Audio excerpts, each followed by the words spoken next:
Welcome to 2023's Multiverse FunRaiser, the Ritter Rally. Thank you for joining us tonight. We're so excited. We have a great show. Please donate. This is for a great cause. Let me just play this little video pleading with you to part with your money. Our charity partner for this year's Multiverse FunRaiser is the John Ritter Foundation for Aortic Health. They exist to spread awareness of aortic health and prevent unnecessary suffering through genetic research, widespread education, and radical advocacy. Simply click on the link at our website, www.themultiversefundraiser.com, that says donate here, and that will take you to our Just Giving link. All donations go directly to the John Ritter Foundation for Aortic Health. As a bonus, every $10 donation that you give enters you into our sweepstakes to win fantastic prizes. All information can be found at our website under giveaway. So thank you for watching and thank you for supporting. All right, so we're waiting for our special guest for this panel to show up still. Jason Behr, we're just waiting for him to pop in. So if you're waiting for the big interview, just sit tight. For now, I'm just going to go through some of our comments. So, Crayley, if you want to pop some of those up on screen so I can say hello to some of our people. We've got my Phoenix sister in the background. So, hello, T. Hawkins. He says he's looking forward to this. I am too. Kristen Marie, our celebrity liaison, says, woot, woot. I hope you all are as excited as we are. Sophie Miller says she's excited. And Michelle says, yes. Then Sophie Miller says, hi, sis, to Michelle. And Michelle says, hey, yourself. So we got a little friendship going in the comments, which I'd love to see. Brenda Grover says, woot, woot, let's go. And Dave Mattingly says, I'm ready to raise some fun. Yeah, Dave, you got it. That's our catchphrase here, because we're not just raising funds, we're raising fun. And Back of the Cereal Box reminds you that during this broadcast, you can support our page by sending stars, which is a digital gift that helps us earn money and makes it easier to create great entertainment for you. Because, yes, we do this special event once a year, but Back of the Cereal Box is a podcast network, and we do podcasts year-round that include our flagship show, Back of the Cereal Box, which is it's our Saturday morning show that basically recreates the experience of watching Saturday morning cartoons in your pajamas and discusses all sorts of things that are happening in pop culture today. We also have Fanatic Forum on Friday nights, hosted by George Bueller, and George goes over whatever's on his mind in geekdom. Then we have Cryptid Crunch on every other Sunday night, hosted by Johnny Pica, Willow Schuyler, and Keisha Acuff discussing cryptid news.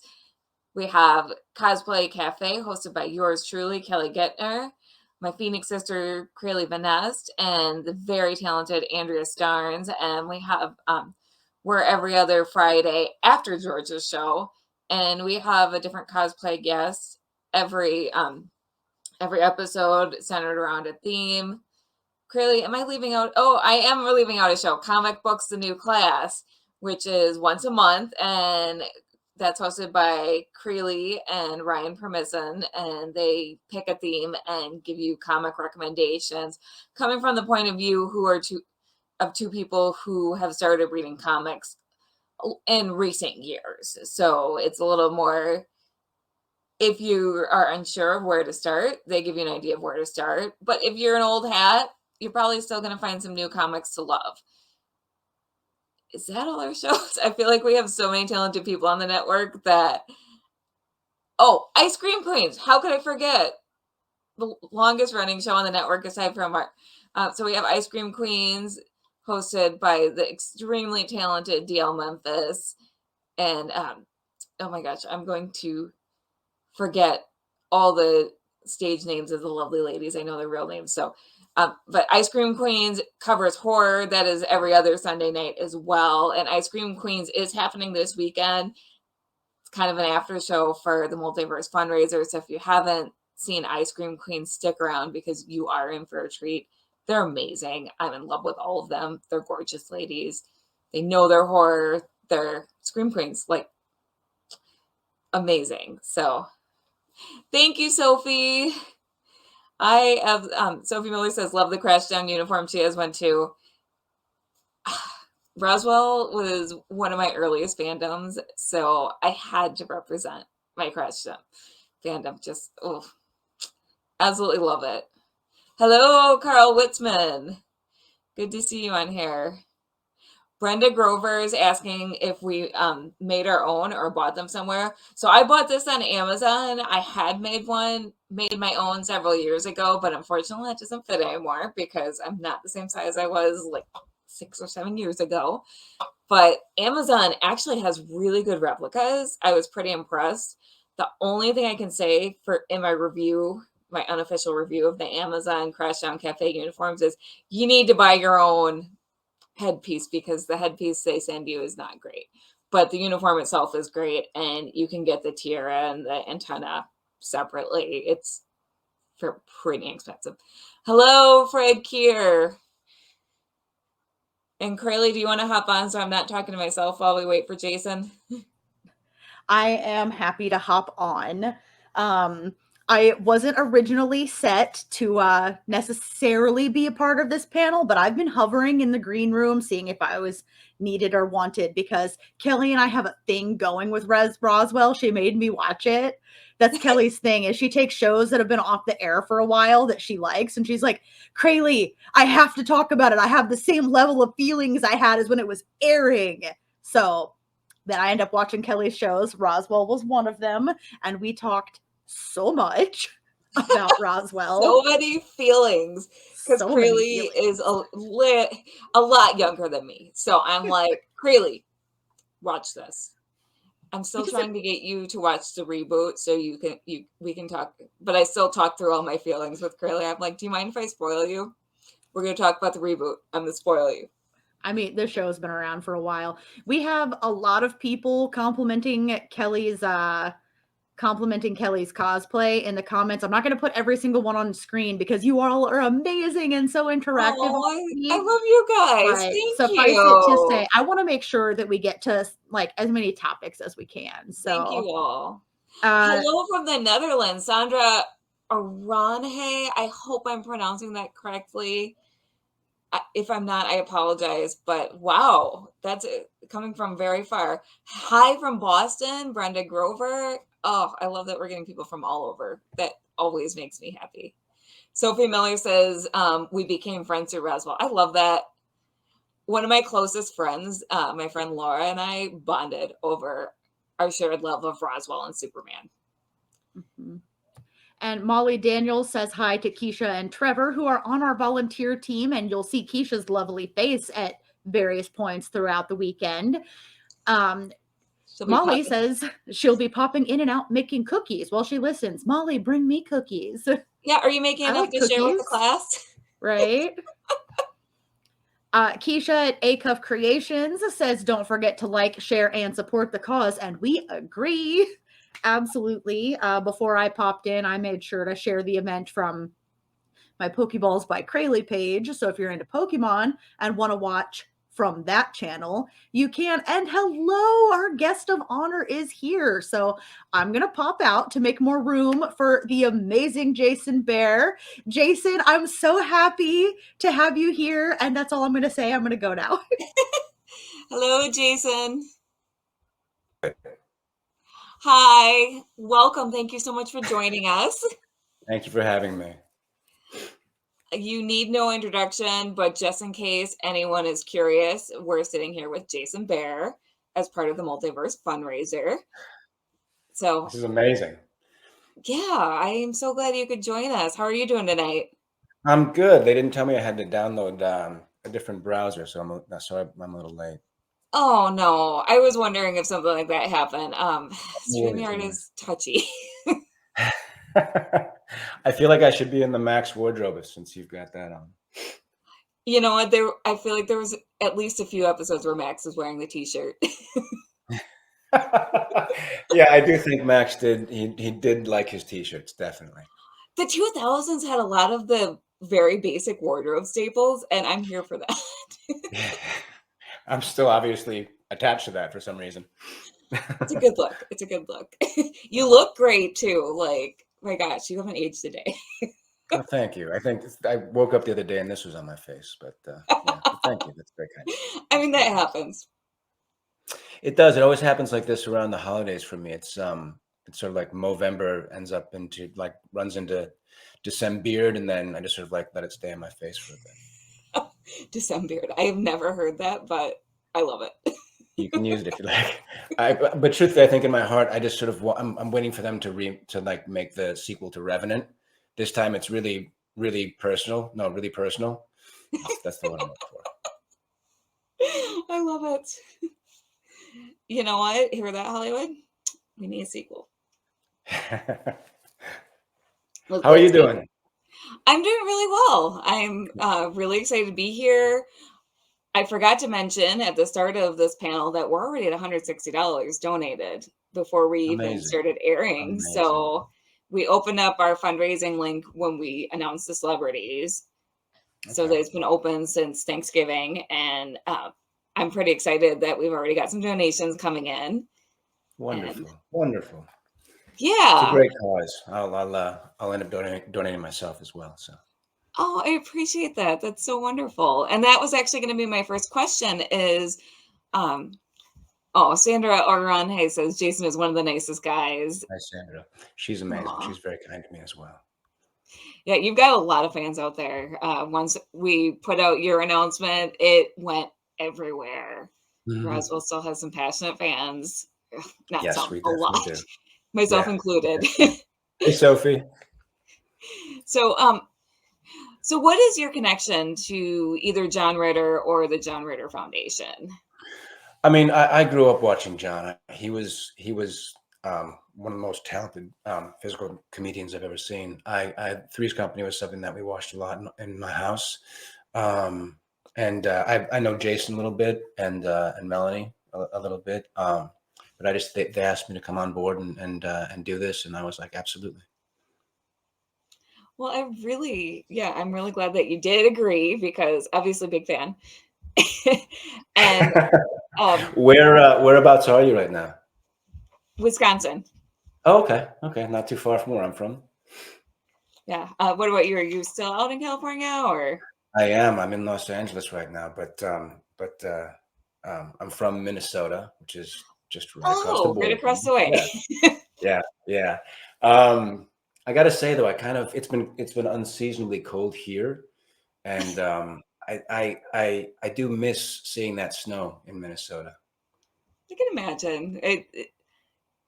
I would have to say that as much as I hate when it gets really cold, I would miss winters if I was elsewhere. If I was somewhere that didn't have 4 seasons, I wouldn't know what to do with myself.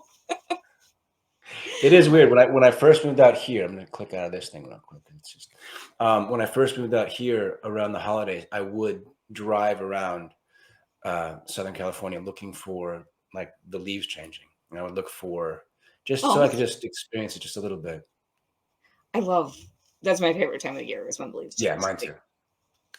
So Brenda Grover wants to know if you're Jason, are you still getting all the rain? Is it raining a lot out by you? I mean, right now it's glorious sunshine, which Southern California is, known for. But it was raining quite a bit, which I miss that as well. I mean, we need it here very badly in Los Angeles, but it's something that I miss. We have a dog now, and so we would just walk him out in the rain, just enjoying that. So. And what type of dog do you have? He's a German Shepherd, Wolfie. He just turned 2 yesterday. Oh, so still a little puppy. He's not so little, but he's definitely a puppy. I mean, he still tries to stay in your lap, I'm sure. What was that? Still tries to stay in your lap. Yeah. Well, our son's lap. They're like brothers, and so he just lays all over Atticus. Oh my gosh. It's very sweet to see. Yeah. That's adorable. So I love the fact that did you make that yourself? No, I bought this one. I have one that I made myself, but it doesn't fit anymore. Mm-hmm. I love it. Thank you. Shiri has that hung up in her house, framed and hung up in her house. I'm sorry, what was that? Shiri has that outfit framed Does and hung up in she? her house. Yeah, yeah. Oh, I love Yeah. that. I had the chance to interview Noah Wiley last year, and his whole house is like a museum to all his roles. And I saw that. I don't have as much stuff as he does. The stuff that I do have is very important to me, but he seemed to, I mean, he took a sword, right? He took like Excalibur or something like yeah, that. he even took the Did- floor from He took the ER. floors from ER. Yeah. I thought that's a bold choice. It's a bold move. Carl says Kelly always makes an effort to dress appropriately. Yes, I'm a cosplayer, so I got it. Amazing. It's amazing. So what's your favorite thing that you've taken from a set? Friends, I think, honestly. You Oh, know, it's we're we're lucky enough to do this, and hopefully you're fortunate enough to work with some really amazing people while you're telling hopefully interesting stories. But I always seem to find myself gravitating towards one or two people from a show or a movie. But I've been lucky enough to like find myself surrounded by really lovely people. And so I can't say that it's true for all of my projects, but there are some people who are like Kimmy Coates is a lifelong friend. Craig Robinson, I mean, from movies and stuff like that. The whole cast of Roswell, we still talk very oh, much, and the ones who are in Los Angeles, we get to hang out with. Um, I know I mean, mostly I would say just like the relationships and the time you get to spend together and the stories you get from these adventures. That said, I do have some articles of clothing from Max. I have a couple of his jackets. I have three of his jackets. I've got a lot of his jackets.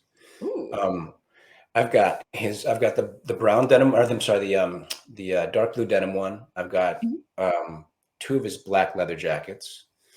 I've got his boots. I've nice. got his jeans. I still sometimes when I go to put my jeans on, there's Max still in marker in the top. So they're just like in your drawer. I love that. Yeah, I mean, they're bringing the '90s style back, right? I think I just never really It quite went is. out of that. Just kind of kept it going. I like Carl says maybe Carl Witzman says maybe you don't want to confess to theft. Like, no. No, I think someone's gonna come knocking on his door soon. And be like, After excuse that me, Noah. video. We'd like that tile back for NBC. Yeah. Crystal Casino says that answer. This is why we love this man. Yes, I agree. That was a very heartwarming answer. It's just Crowley says Crystal is saying that about friends in the private chat, which I figured as much. Yeah, I think I got a lot of stuff. I got a lot of stuff, but yeah, those relationships are the best. And I feel like that comes across on screen. Like the most special thing about Roswell was the relationships between the characters. And while it's not a necessity, when you have a strong relationship behind screen or behind the scenes, don't you feel like that makes it easier to? Yeah, I do. I mean, if you watch any of those, if you're able to find the gag reels from all the seasons, I mean, you can tell we're having just a blast. Um, yeah, I mean, you know, you're gonna spending a lot of time on set together and sort of waiting to go up there and be in a scene. So it's those little moments between the scenes and that are really special. I can imagine. Yeah, yeah. I mean, if you do what you love, it's not really work anymore, right? Exactly. Though actually, I think if you do what you love, you work harder, and sometimes you care about it so much that it feels, but it's still good work. It feels good Yeah, at the end of the day. yeah. There's something very rewarding about that.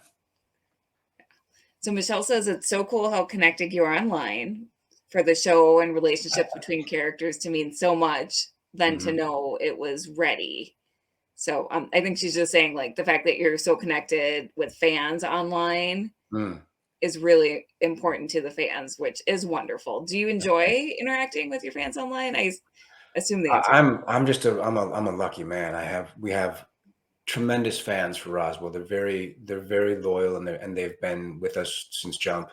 And they're wonderful when you meet them in person. They're wonderful when you meet them online. I've done some other Zoom stuff and been able to, like, some of them are across the globe, so I've been able to really interact with them through Zooms or through Instagram and stuff like that. It's been wonderful. I'm really lucky. So Brenda Grover wants to know if we can talk about the Roswell audition process. Oh, the audition. I was in Wilmington, North Carolina, doing another show for the WW called Dawson's Creek, and I had been a guest, and they were talking about making him a series regular, and the script for Roswell came into my hands. And at the time, it was called Roswell High. And so, it was this sort of magical blend of real emotional teen angst and, drama, with the metaphor of, this alien world and feeling like you're always trying to find your place in the world, and teen alienation and all that. And we had David Nutter, who was a sci-fi guy, who would come from X-Files, and then we had Jason Katims, who had come from My So-Called Life. So I felt like we were in the show was in really capable hands. It was really great hands, but it was that sort of bird in hand thing. Like, what do you do? But I decided to go for it, and I thought I really believed in the potential of the story, and the process was like anything else. You go in there and you meet. I was very sick when I met with Allison, who was the head of casting at Fox at the time. I was really sick. I had bronchitis, and I'd been working really hard. And so Jason and David decided to meet me. It was like after hours. My brother had to drive me. I was so sick I couldn't drive. And I read for David and for Jason, and you could just see their faces sort of like light up a little bit. And I knew that I was sort of onto something. And we sat and talked afterwards, even though I kind of kept my distance from them. But I talked to them for a good hour afterwards and really got a sense of who they were as human beings, as people, and both creatively and just in their lives. And I just was like, I really want to do this show with these guys. This would be amazing. And so I went in there and did the testing, and it was just me and one other guy for Max, and then a few other people for other roles. And then they told me that I got the part, and then they wanted me to be a part of the casting as well. So I got to read with a lot of different Liz's and a lot of different Michaels and Isabels. And we're having a hard time fine-tuning Liz. We needed somebody who had like both comedic, chops and also drama. And she kind of swooped in at the last second and was like, "Oh, that's Liz." Yeah, Sherry's was she was Liz. Sandra Orange says Jason remembers a lot of funny things from behind the scenes. So is there a story you'd like to share? What's a funny moment that you remember from behind the scenes? Oh, wow. I had so much fun on that show. And it was with everybody. Like, I can call to mind right now because I spent some time with Nick Wexler because he's in Los Angeles. Everybody else has kind of moved out of town. But I spent a lot of time with Nick. We did this one episode called Blind Date. And it's always hard to act with him because he's a terrible person. I'm just kidding. Because he's so funny that you honestly like it's a blown take every time because it's really hard to keep your shit together. But he was doing some stuff on that show that I know I ruined probably most of the performance because he would just do things off the cuff. There's a thing where like Sherry, Liz goes on a date with this guy. I think his name was Doug Shallow, and he kept on referring to him as Doug Shallow. And then somehow we finally got like in front of the guy, and Nick does this thing where he's like, oh, this is like, 65 pounds of like dripping wet, Greco-Roman wrestling, and you can't go there. And the guy sort of moved, and Nick was in the middle of laughing. He's like, ha ha ha, no. And he did it in such a way every time differently. I think we only had one take that I could actually use. And the same thing, like we were doing this thing where he comes and finds me and Liz in the Jeep, and we're spying on Michael's house, and he kind of comes up behind us and goes, Liz, what are you doing? And like he's so irreverent and funny and very, very facile. Like he's one of the funniest guys I've ever met. And working with him was both challenging and extraordinarily fun. Oh, I love that. So Kristen says Lauren wants to know if you watched 8 Simple Rules for Absolutely. I mean, John, I saw a lot of his movies as well. Skin Deep was something that as a kid I probably shouldn't have seen, but I did. He was just an extraordinary talent. That guy was just off the charts. But yeah, I definitely watched 8 Simple Rules. Yeah. Okay, so next question is going to be coming in 2 parts from Trevor Hawkins. So let's see it. So in an episode of Roswell, Trevor Hawkins says, in an episode of Roswell, there was a scene with you and Sherry where you were being honest about where Max came from. You pointed up, and she said, up north. Then you raised your hand higher. Mm-hmm. And was that scripted or impromptu? That was scripted, because her response was, "You're not saying you're an alien." Like, so it was scripted. But it was just that I pointed. And I remember talking to David Nutter that day. I mean, like, I have this idea. I kind of want to be still in the moment and then kind of move my hand ever so slightly upwards. And the way that it was lit, it was gorgeous. It was in the band room at the high school, and we shot that down in Long Beach. The pilot was shot in Long Beach. And it was just beautiful. John Bartlett is the cinematographer. They spent a long time shooting this, like setting up the lighting. And Sherry was sort of like in the light, very angelic and very innocent. And Max had the light behind him, so it was kind of like surreal and very moody. And something just worked about that scene, but it was scripted that he points up. But I think there was something that happened on that day that was just a little more just magical, I guess. It's the moment that people usually ask me to do. It's like which is funny. But like we went out, Katie, my wife and I went out to this show. We're big fans of Brett Goldstein, who is on Ted Lasso. We love the show Ted Lasso in general, but Brett has this amazing podcast that Katie turned me on to. That we're just big fans of his, and he does some stand-up, and being in Los Angeles, we can actually go see stuff like that. So he did a show the other day at Largo in West Hollywood, and he had a fucking amazing, excuse my French, an amazing set. It was just brilliant comedy, just up and down. And had such a great time, and you could see that he could feel the room really responding to it.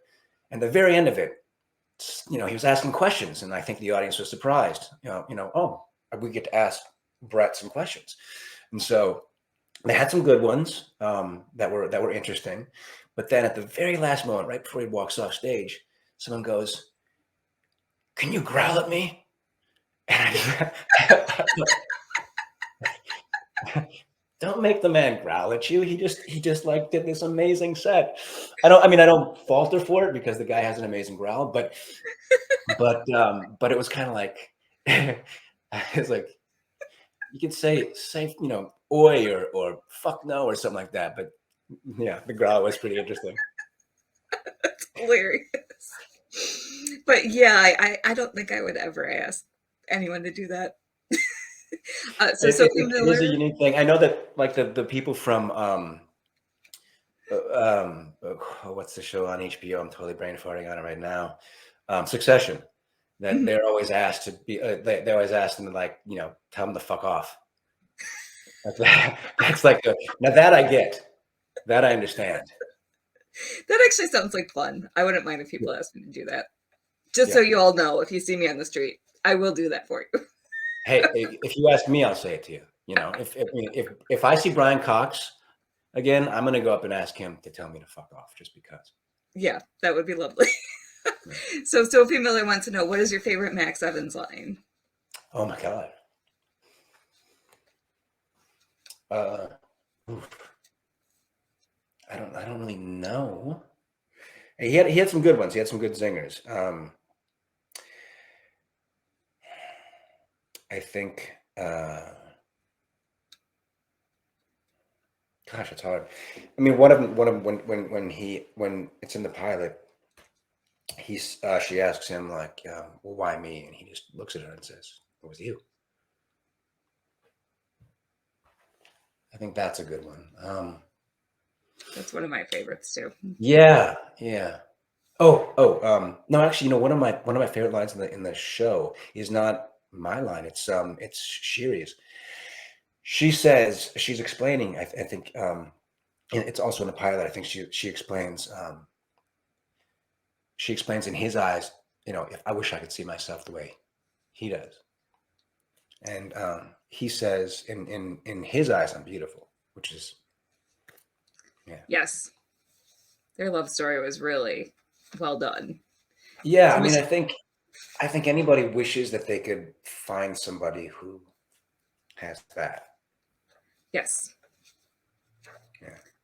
Yeah. And then I said fuck off one time, but they wouldn't let me do it on the WB. So that was Damn it. Clearly my favorite line, but Yeah, well, the WB has standards and ratings. I guess. I mean, they did have a frog that was their mascot. So how much standards do you have? I miss that frog. That frog was I great. do too. I do too. And what's really fun about that is that my son now will sing he'll sing the "Hello, my baby, hello, my darling." Right? That's so cute. And so he'll do like the Michigan J Frog, which is amazing. Do you mind if I ask how old your son is? He's 9. He's 9. Oh, These are actually not my drums. I can't play drums to save my life, but these are his drums. In my office right now, there's construction on the street, so it would have been a really, really loud conversation to have. And so I just like, okay, well, you guys can think I'm, a drummer.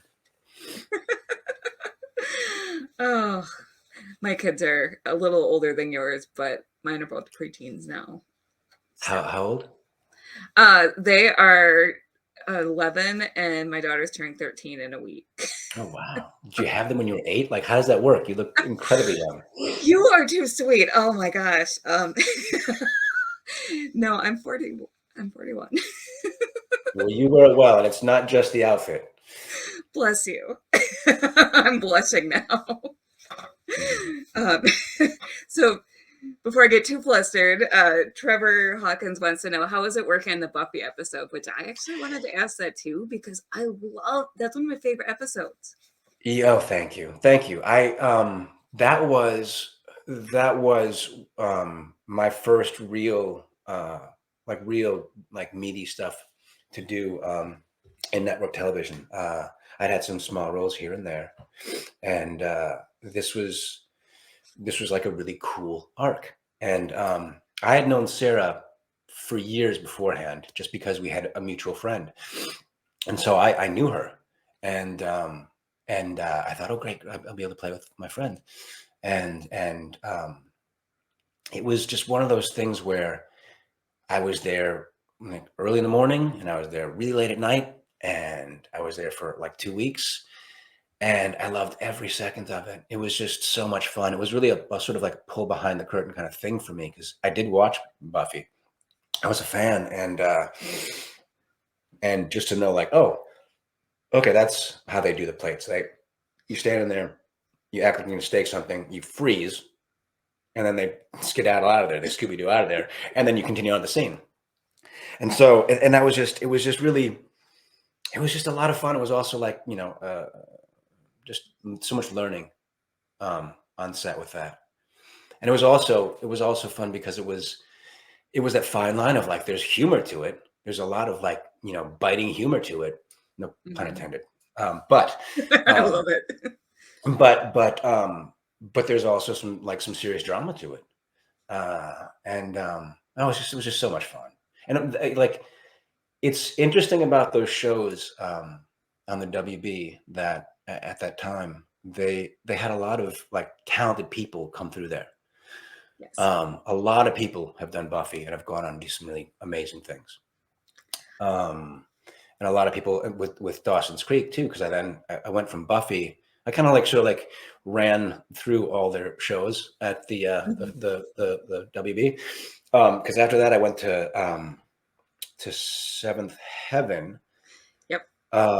Where I played this guy who was paid to take Jessica Biel out on a date, which is like, I read that and I'm like, is this a dream sequence? Like, what is this? Like, I don't think she needs someone to go out. Like, I didn't understand it.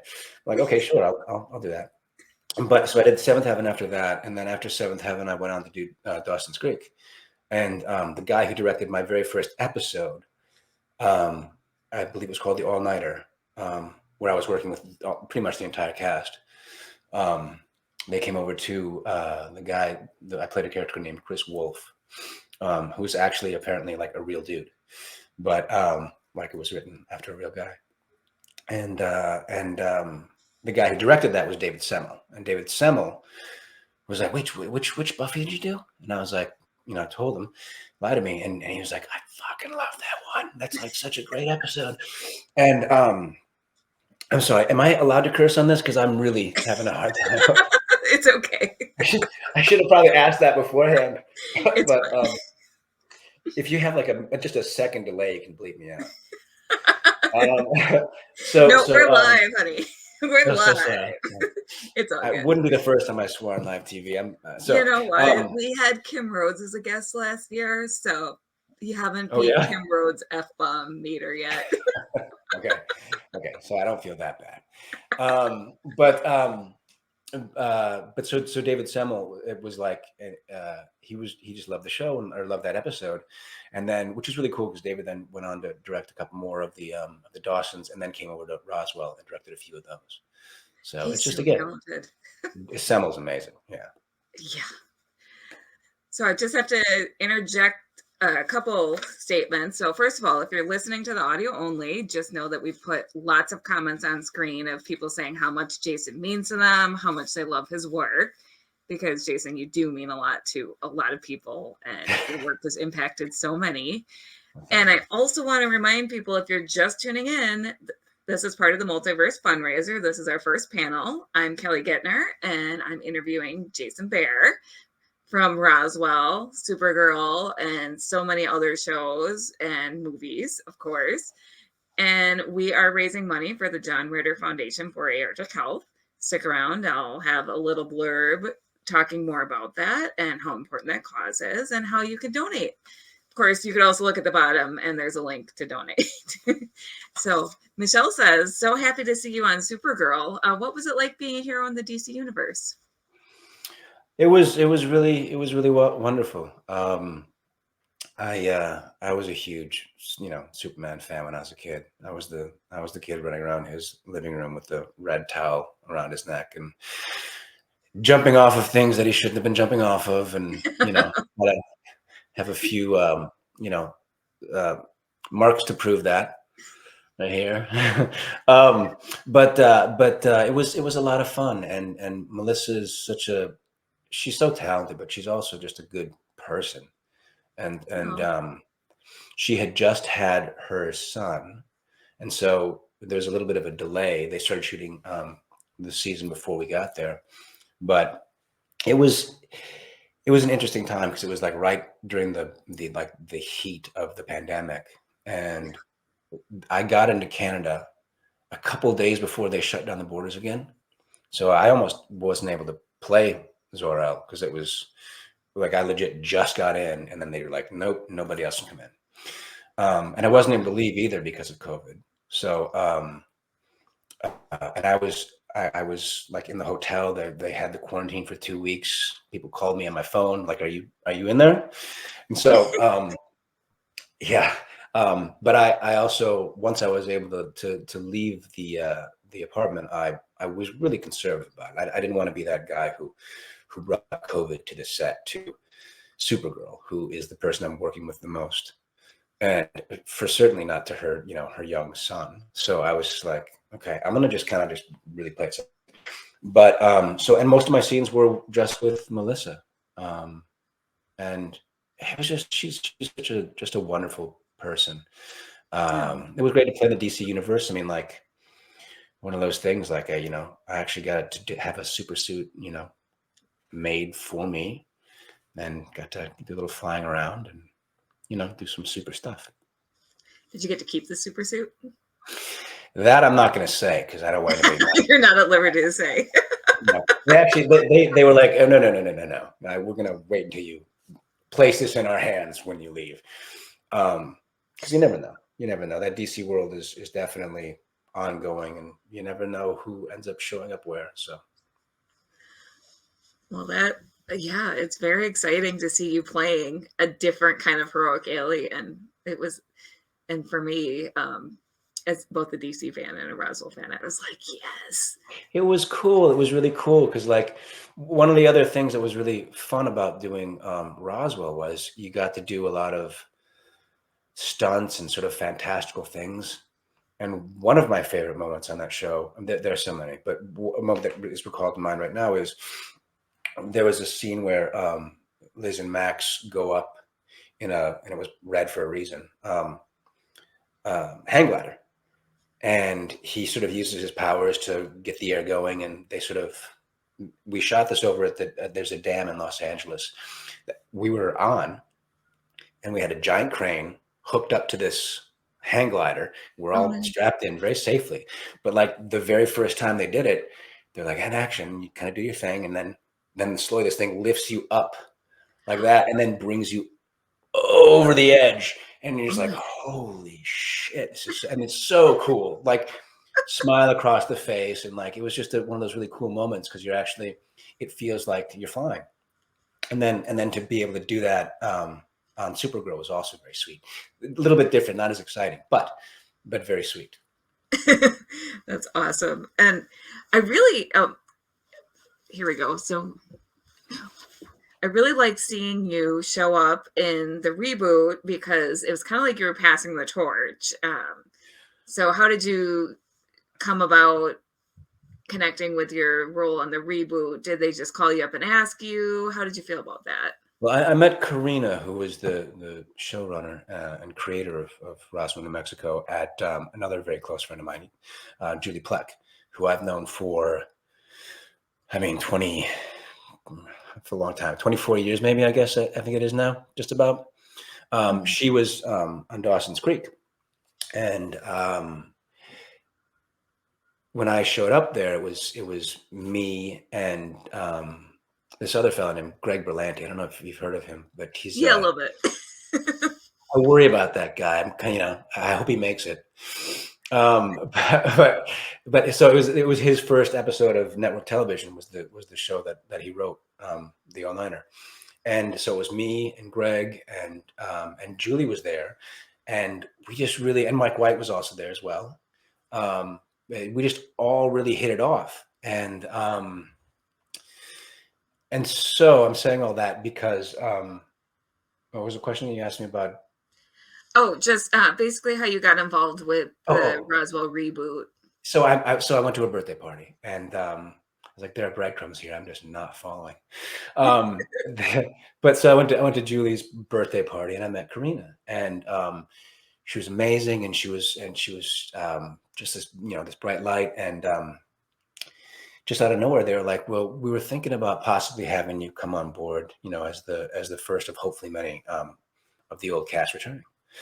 And I was like, ooh, tell me more. And she was like, it's a really important role, and we're gonna kind of tell it in this sort of Rashomon style, this sort of Kurosawa's movie, where it's from different perspectives, and so you can have a lot of fun with like how you play things, because if somebody tells a story from this point of view, it's played in a certain way, and then somebody else has some more information, tells it from this point of view, it's told from this point of view. So we sort of slowly unravel these layers of Trip Maines. We didn't even know his name in the very beginning.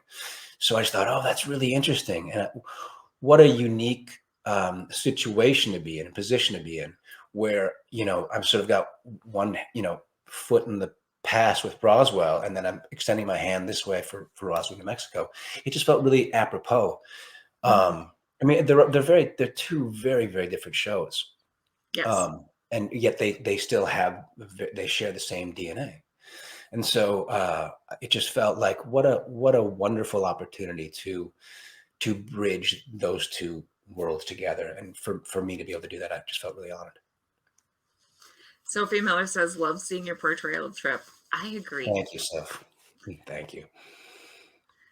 So yes, this is such a great question. So I cannot pronounce this username. I'm so sorry. It's MIIREYAA1 asks, what has been your most challenging role?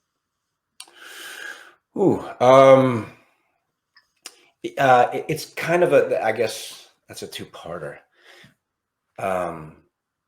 I would say, and this sort of doing the White Room for Roswell kind of queued me up for this. Because if I'm going to go back and talk about what was the most challenging one for Roswell, that would probably be it, just because it was a lot of physical stuff, like, and emotional as well, but like you really screaming like that for hours on end is really, it's draining, and so not the most feel good hour of television, but at least for me. But I did this movie called Senseless.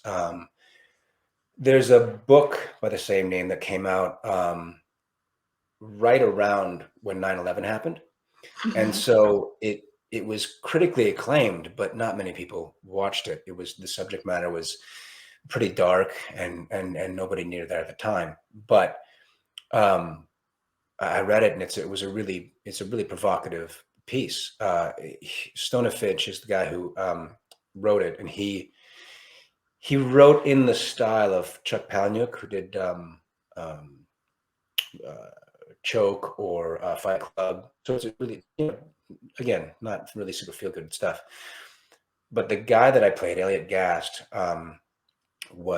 he's abducted on a business trip, and he's put into, again, a White Room, where his captivity is streamed for people to observe, make their own decisions based on whether or not what he did was right or wrong, and then take a vote as to what happens to him next. Ooh. So it's got a very political bend to it, but also it was challenging. It's called Senseless for a reason, because they're slowly but surely systematically taking away his senses because they feel like he's guilty of something. And but it was also very rewarding, because they flew me out to Glasgow, and they brought me to the set. They're like, okay, we're gonna go to the set today, and took me this beautiful ride down by the river, and then pull off to what looked like a warehouse. And then they're like, okay, so we're here. And you walk into, it looked like in an old abandoned warehouse where parts of the roof were not there anymore. And it was not warm in Glasgow. I don't know if it's ever really warm in Glasgow, but there are pigeons still like roosting up there. And they're like, we just want to go and you can meet the crew, and we'll do a little rehearsal. And there was like 8 people. I was like, oh, this is your crew. So it was which is, I don't know if crews are usually fairly large. Yeah, I was thinking that. Yeah, they're like much bigger than that. So it felt very like we're all in this together. It was very small and very sets can tend to be like family, with all the dynamics involved with that. And you tend to be in these close quarters for a long time, and you're doing hopefully interesting stuff, and then you usually sort of like go on to the next thing, and you hope that you can continue to connect with those people, but life doesn't always work that way, you know. But you could really tell that these guys were all very close because they worked together a lot. And Simon Hind, who directed that, he and I are very close to this day. Oh wow. He and his family came out to Los Angeles, and then I had to go to Vancouver because my wife got a job, so he was going to come stay with us and hang out. But that movie was hands down the hardest thing because of the physical toll that it took, and the emotional toll, I think, too. Yeah, that sounds like an experience. Yeah. But like you said, it also sounds like doing that episode, The White Room, prepares you. Yeah. I was like, do I really want to do this for 3 weeks? I don't know. Crystal Casino says, "Oh my God, The White Room! That episode gave me full body chills. You were so good. That was such a heavy episode. Like, Thank you, Crystal. Thank you. It was really well done. And you were so young when Roswell was filmed. That was Yeah. Juliana Tabanowski wants to know: are you in makeup when Ford was a vampire at the end of the episode, or did they use a stunt double?" That was me. That was also like my first foray into like what monster makeup is. Like, they brought me in, and I'm forgetting the creature effects the makeup artist is, but he's won Emmys. He's done very well for himself. But it was extensive. The amount of time that I had to be there for them to just do this one scene. And I remember showing up probably around like 5 o'clock at night, you know, and then spending a few hours putting that on my face, taking a picture, feeling really cool about it, like, oh, this is different, this is weird, and then me waiting for the longest time. And it was the last shoot, it was the last frame of the night. I had to, you know, they shot in Santa Monica at the time. This is where the stage is, and they put me in the dirt, and like this must have been like 4 a.m. possibly. They put me in the dirt, put me back up. I said, and action. I jumped out, did my thing, and then they're like, and everyone go home. That was it. Hours and hours. Like one take. Yeah, and it was like, and get out. So then I just went, and then it took me a super long time to go and get the makeup taken back off. But that was my first foray into makeup, into that kind of stuff. And I've had it done a lot since. I did it for, I think the next time I did that was possibly maybe in Roswell. Yeah, in Roswell. They had I think it was season 2 when Max went to some facility and Morgan Fairchild's husband was dying, and they wanted me to heal him. And so it drained all of his energy, and he became really old really quickly. And then sort of, I mean, that's like when Max, you know, died. Oh, I remember that episode. So they took me to this place in Burbank, and they did a head casting of me, which is where they put all this plaster around your face, and you just have like little straws in your nose to breathe. And some people can, you know, some people find it very zen, and some people just don't and need their hand held if they can do it at all. But so I spent, again, all this time to get that stuff done. They did some visual, like some 3D stuff around me, and then they then I had the old makeup on. And come to think of it now, I've done old makeup in both the Roswells, because I had to do another one in the episode The Diner, where I played, you know, a little bit older. So yeah. Oh, that's funny. Makeup's a trip though. Like I did this one movie that I worked with Stan Winston, who was just, you know, a legend, is a legend, you know, was a legend. You know, he's not with us anymore, but I grew up watching his stuff. I grew up watching his movies, being inspired by them, being scared by them, and then being inspired again. And I did this movie where it was he had never done a werewolf movie before.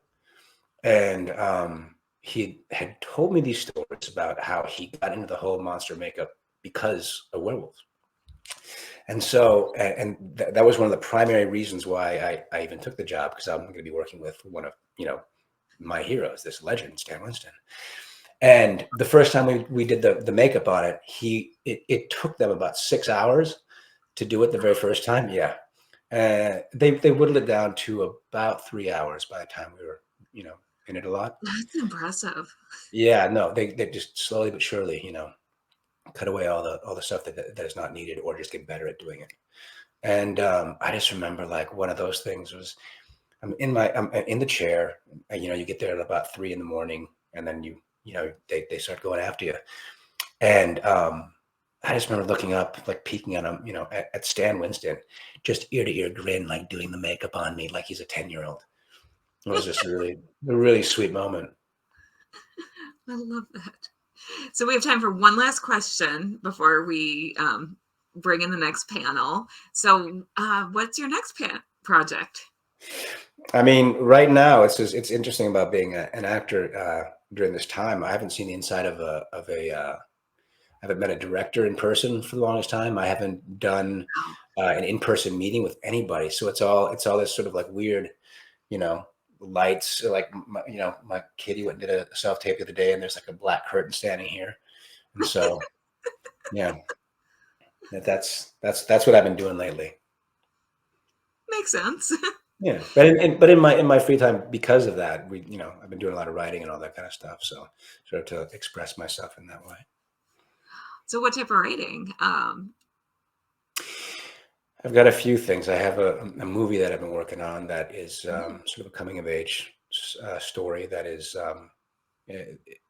it's maybe sort of in the vein of Stand By Me. That is something that really resonated with me when I was a kid. And then I'm working on that Revenant too. I'm just really trying. I'd watch it. I would absolutely watch it. I too want to be in the freezing cold eating raw fish and whatever kind of other raw meat they throw at me. Well, thank you so much for joining us. This has been amazing. I've really enjoyed talking with you. Thank you, Kelly. Kristen says, thank you so much for sharing your time with us. A few other comments popped up thanking you for sharing our time. Do you have any parting thoughts? I'm just so grateful you guys had me. Thank you so much. This has been quite a pleasure. I know that I can sometimes be very verbose, and so I'm sorry if we didn't get any more questions. As we were thinking about this stuff, I have so many more things about Roswell that were funny that came to mind, but we'll have to say that for the next one. And it's a wonderful thing that you're doing. I'm going to go right now and donate myself. So anybody else who's listening, please do so. Yes, thank you so much. Yeah, we will have to have you back. Anytime. As long as you wear that, I'll try to ground up some dig up some Mac stuff. Yeah, bring out those jackets. I will wear this anytime. Okay. Stay warm. Thank you, Michelle, since we all love the stories. Well, you have a great day. I'm going to play our little donation plea, and then I'm going to bring on George. Wonderful. Thank you so much, everybody. Our charity partner for this year's Multiverse FunRaiser is the John Ritter Foundation for Aortic Health. They exist to spread awareness of aortic health and prevent unnecessary suffering through genetic research, widespread education, and radical advocacy. Simply click on the link at our website, www.themultiversefundraiser.com, that says donate here, and that will take you to our Just Giving link. All donations go directly to the John Ritter Foundation for Aortic Health. As a bonus, every $10 donation that you give enters you into our sweepstakes to win fantastic prizes. All information can be found at our website under giveaway. So thank you for watching and thank you for supporting.